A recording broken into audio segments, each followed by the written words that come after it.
It was initially for the sake of complying to the requirement of the NEP. But when my fellow Binalonians saw my Facebook post about this academic activity that I am doing now, a lot of them called me for a meeting to present my idea on how to improve our underrated and underdog Longganisa. Some of them, even our mayor called me to uh, help them promote our Longganisa for tourism and trade purposes. With the kind of response that I got from them, I'd like to dedicate this presentation, this paper, to my hometown, Binalonan. Good afternoon to all. The big question now is why Binalonan? Where is Binalonan? And what this little town, little known town, can offer aside from Longganisa? Let me tour you to my hometown. It's a dead soil, according to some entrepreneurs and businessmen. But for a true blue entrepreneur, he can transform, he can convert a dead soil to a Garden of Eden. So, at a glimpse, Binalonan is a first-class municipality located in the province of Pangasinan. At present, it is becoming one of the province's top producers of rice, palay, and mangoes.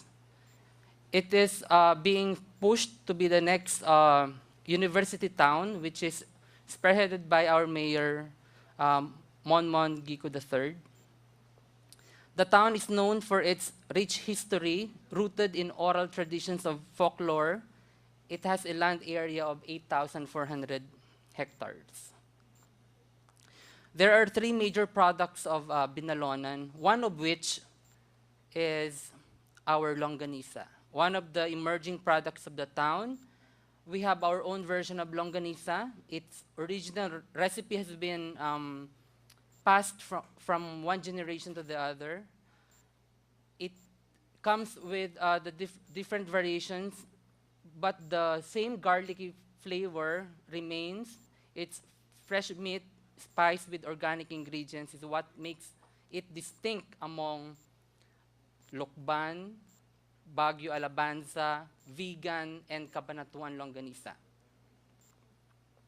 Our second product is our own version of the the Ilocano vinegar. Binalonan's sugarcane vinegar is characterized with its infrequent kind due to its natural fermentation for weeks and can even go for months to reach the right sourness suited for everyone's taste.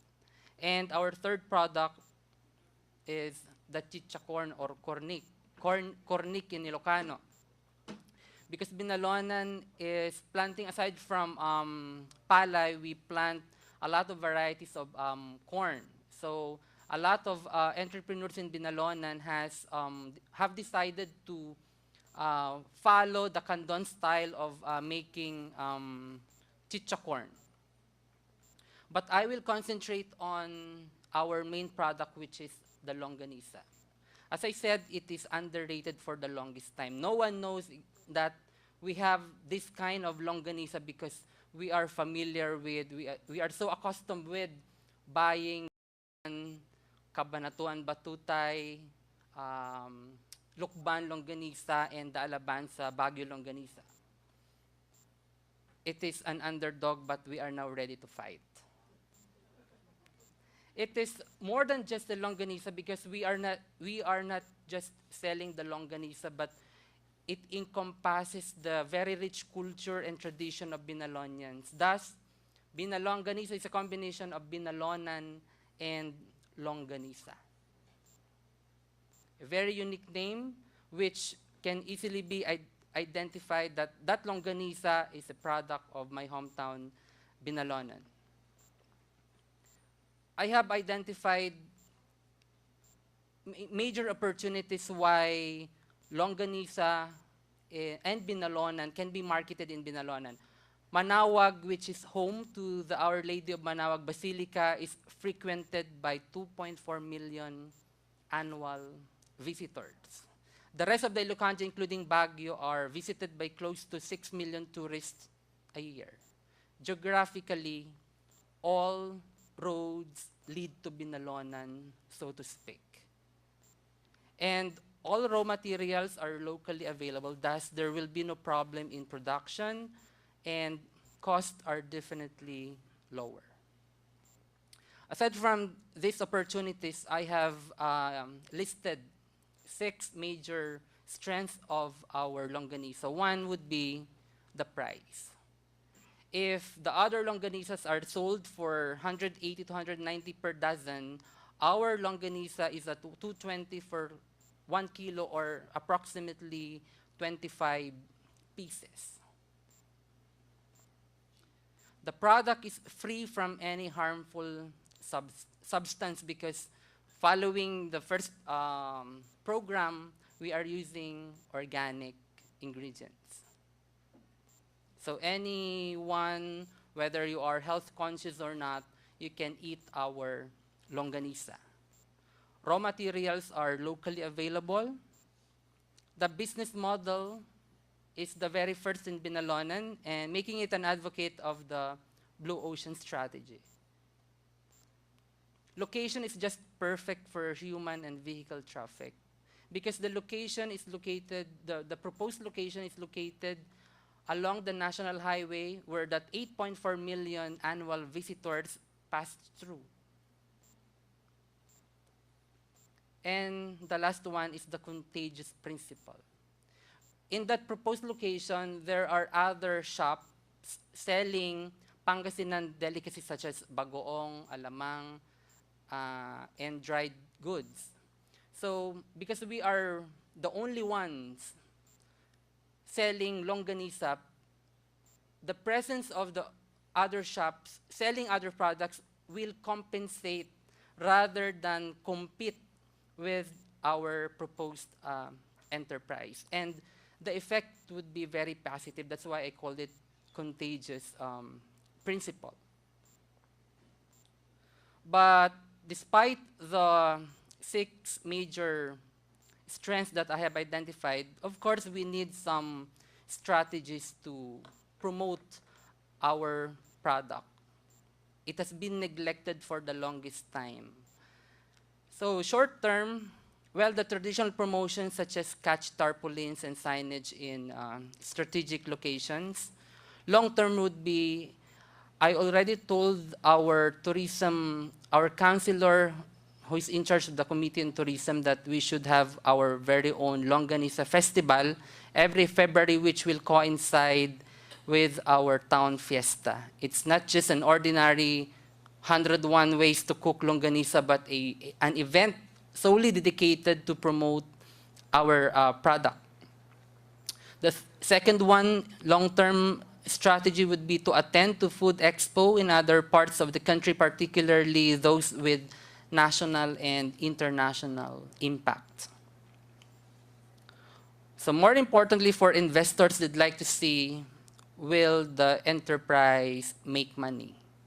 Of course, no person in his right mind will venture into something na palugi. So our projections for 2017 is we will make 1.26 million in gross revenue. It will grow to 8, 10, 12% for 2018, 19, 20, 21 respectively. So that by 2021, at an 15% increase, we will make 1.93 million in gross revenue.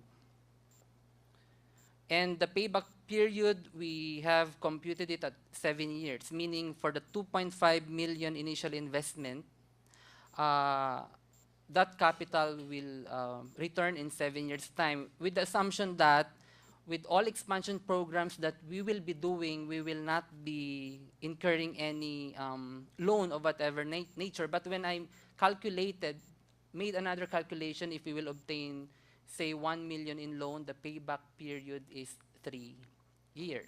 Why I decided not to obtain any type of loan? For an Ilocano, I mean, that's part of our culture for an Ilocano, knowing that we are kuripot. We'd rather that we grow our business organically rather than to pay interest for whatever loan that we take. But isn't it too dangerous for an investor or a banker to see a negative figure in your books? That could be easily explained if that banker or investor will look at our cash flow, because in our cash flow projection, we'll be very liquid for the next 5 years. We make this assumption for the not for the sake of making it appear that we have very good books, because it is very fatal to make wrong calculations in any type of venture that you'd like to venture in. So future plans in 6 years' time, I hope to have our own Longganisa production facility. In 7 years, a mini restaurant which will feature Longganisa menu and other Binalonan signature dishes. In 8 to 10 years, 10 distribution centers, 3 restaurants, and more Binalonan products to sell. So if you'd like to be your own boss, be an entrepreneur. This photo was taken during the Entrep Week at the University of Kuala Lumpur in Malaysia. Incidentally, I am wearing the same polo shirt. Ngayon, kanina ko lang nakita nung nagpapalit na ako ng damit. So, thank you so much and good afternoon to all.